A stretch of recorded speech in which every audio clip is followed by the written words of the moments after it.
Imagine a world where the World Cup doesn't exist. No Premier League, no Champions League. A world where football is nothing more than a chaotic, violent hobby played by schoolboys in muddy parks, with rules that change from town to town. That was the world. Until one freezing afternoon in Glasgow. On November 30th, 1872, 22 men walked onto a cricket pitch to do something that had literally never been done before. They weren't just playing a game. They were unknowingly lighting a fuse that would explode into the biggest cultural phenomenon in human history. But here's the twist. The English team arrived expecting a brawl. The Scottish team arrived with a secret weapon, a tactic so revolutionary, the English didn't even have a name for it yet. This isn't just a story about a game.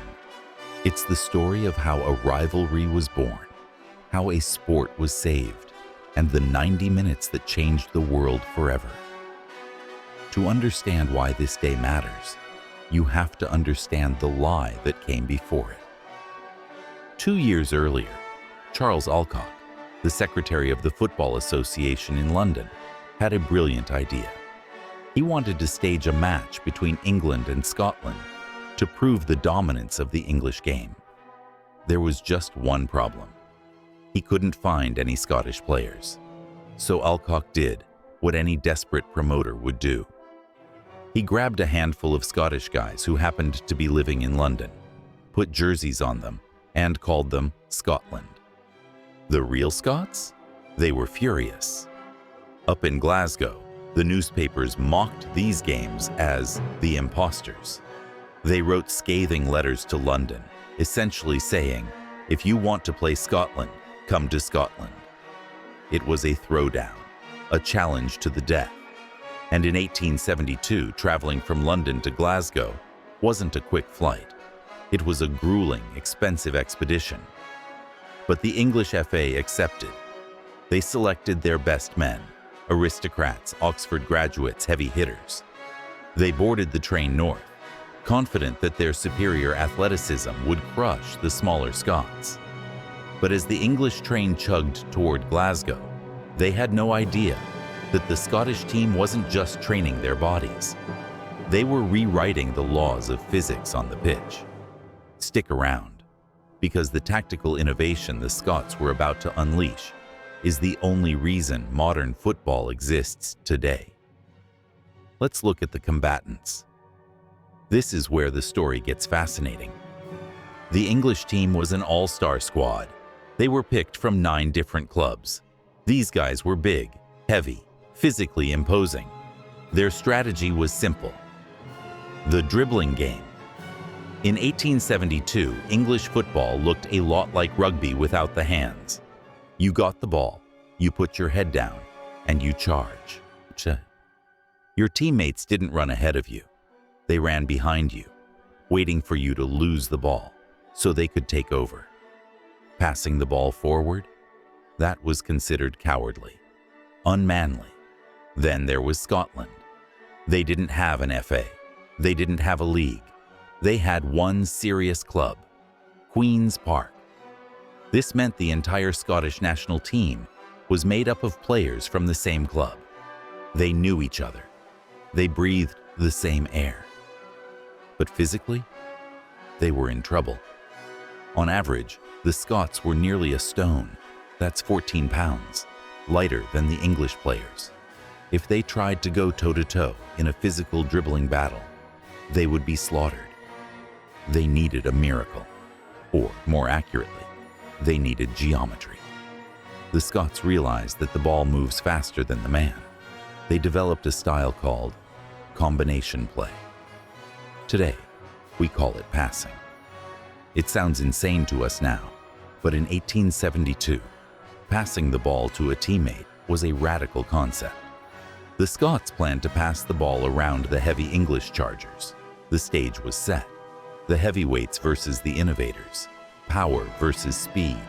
Saturday, November 30th, St. Andrew's Day. Hamilton Crescent is actually a cricket ground. There are no stands, no stadium lights, just a rope separating the pitch from the public. 4,000 people paid 1 shilling each to get in. Ladies entered for free.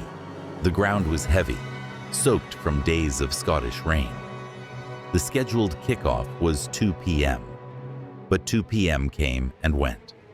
The crowd grew restless. Cigar smoke drifted over the pitch like a war fog. Why the delay? The English goalkeeper, Robert Barker, hadn't finished getting dressed.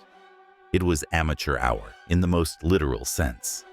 When they finally took the field, the English wore white, with caps on their heads. The Scots wore dark blue shirts with a lion embroidered on the chest, shirts provided by the Earl of Rosebery.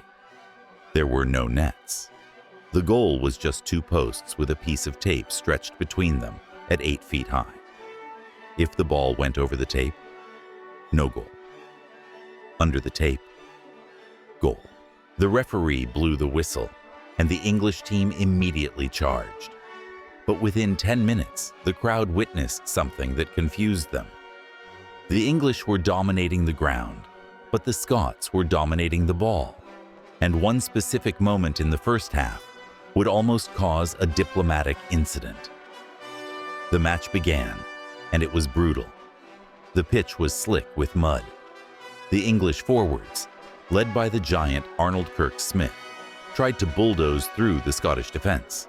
But the Scots, led by their captain Robert Gardner, who was also their goalkeeper, held firm. The crowd gasped. Every time an Englishman charged, a Scot would simply flick the ball to a teammate. The English defenders were chasing shadows.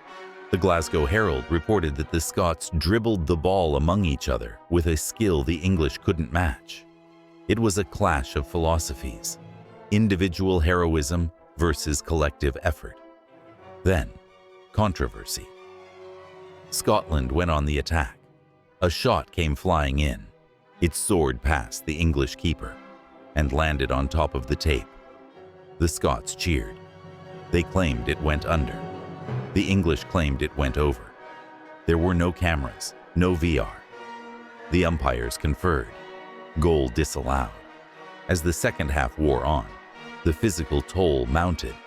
The English were heavier, and the deep mud was sapping their energy. The lighter Scots kept moving, kept passing. England had a chance, a massive frantic scramble in the goal mouth. The Scottish keeper, Gardner, threw himself into the mud, clearing the ball just inches from the line. With 5 minutes left, the English launched one final desperate assault. They abandoned tactics and went for pure force. What happened next proved that even 150 years ago, football was a game of inches. The final whistle blew. The score, 0-0. Now, if you tell a modern fan, the first game ever was a scoreless draw, they might laugh. They might call it boring. But looking back, that 0-0 was the most important result in history. If one side had destroyed the other, international football might have died right there. If England had won 10-0, the Scots would have quit. If Scotland had won 10-0, the English would have dismissed it as a fluke. But a draw? A draw meant they were equals. A draw meant there was unfinished business. More importantly, the way they played changed everything. The English returned to London talking about the beautiful combination game of the Scots. Within a few years, the passing game spread south. It crossed the Channel to Europe. It crossed the ocean to South America. The tactical DNA of Brazil, of Barcelona, of Manchester City, it was all born in the mud at Hamilton Crescent. Today, billions of people watch the World Cup. It's a multi-billion-dollar industry of glamour and fame. But it's worth remembering that it all started with 22 guys, a shilling for a ticket, and a piece of tape for a crossbar. They didn't play for money. They didn't play for trophies. They played for the pride of their nations. And in doing so, they gave the world its greatest game. I want to know what you think. If you could time travel back to 1872, do you think you could survive 90 minutes on that pitch with those boots? Let me know in the comments below. Want to dive deeper into football's origin story? Check the links in the description and the first pinned comment below. I've curated books, documentaries, and historical archives that bring this era to life. If this story gave you chills, hit that like button and subscribe for more forgotten moments that shaped our world. Don't forget to like and subscribe for more forgotten stories from history. I'll see you in the next one.